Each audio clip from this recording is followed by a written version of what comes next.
What's up, Ian from Powerhouse Miniatures. This is a review video of some of the new Citadel Texture paints from Games Workshop. I bought Martian Ironcrust, Stirland Battlemire, Armageddon Zoom, and they also released Valhalla Blizzard, Granite Debris, Armageddon Dust and Agrellan Badland, and I will do a review video of those when I get them in the post.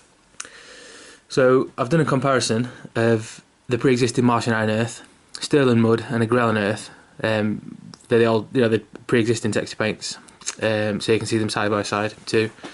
They're 25mm round bases with texture applied directly to them without paint or primer. So first up, Martian Ironcrust. This is one of the new ones.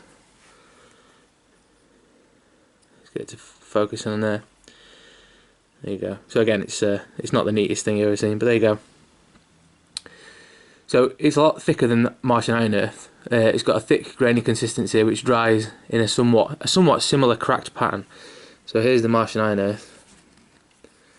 So obviously it's that nice cracked effect.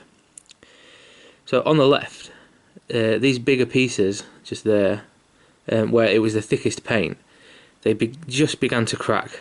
So I believe they would crack in a similar sort of way to Martian Ironearth, if you got them a little bit thicker. And of course these two are exactly the same colour, so you could do a combination of both on one base. So next, Stirland Battlemire, and I've also done Stirland Mud.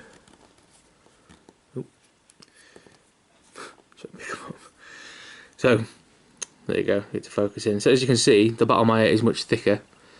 It's bigger grains and more of them. You probably wouldn't mix these together, but they are the same colour, really dark brown, just in case you did. Both could be used to sort of add variation to a simple and very quick mud-based scheme, or as well part of a 3D weathering effect for tanks and vehicles. Stirland Mud, for example, streaked up the side of a tank or the front of a tank with all the grains on it, looks awesome, as like a 3D weathering. But yeah, super easy to do as well. And this one as well, it dried rock solid, really sturdy, so really easy to dry brush over the top, and like a bone colour over both of these and a tuft, and pretty much good. So so this is Armageddon Zoom, one of the new ones, and I don't have any of the others, so I just did up basically an Agrellan Earth just so you can see they are slightly different, and they did release Agrellan Badland, which is another one of the new ones that's this colour sort of thing, but just to show you, just as a comparison. So again, Agrellan Earth, that awesome cracked pattern. I've never done it, but it'd be interesting to add paint or add pigment to that colour to the Agrellan Earth, and then see if it still sets in the same sort of a way. Yeah, but as you can see again, Armageddon Zoom, similar to Stirland Battlemire and Martian Ironcrust. Very, very thick, big, solid, grainy pieces. You can see from the side, it's like a millimetre, a couple of millimetres off the base, and it's rock solid. So again, it's really easy to dry brush over. So yeah, that's pretty much it. I don't think it'd do the cracked effect. I don't think, like the Martian Ironcrust one, I don't think it'd do that if you put enough on. But certainly this and Stirland Battlemire definitely do. So overall, there's basically a full colour range of quick and easy but very effective basing options at a pretty decent price. The effects of the new texture paints look like you've glued that thing where you glue the sand down to a base before you prime it. So it's that, but just much quicker. Mine dried solidly within a few hours and we're ready to dry brush.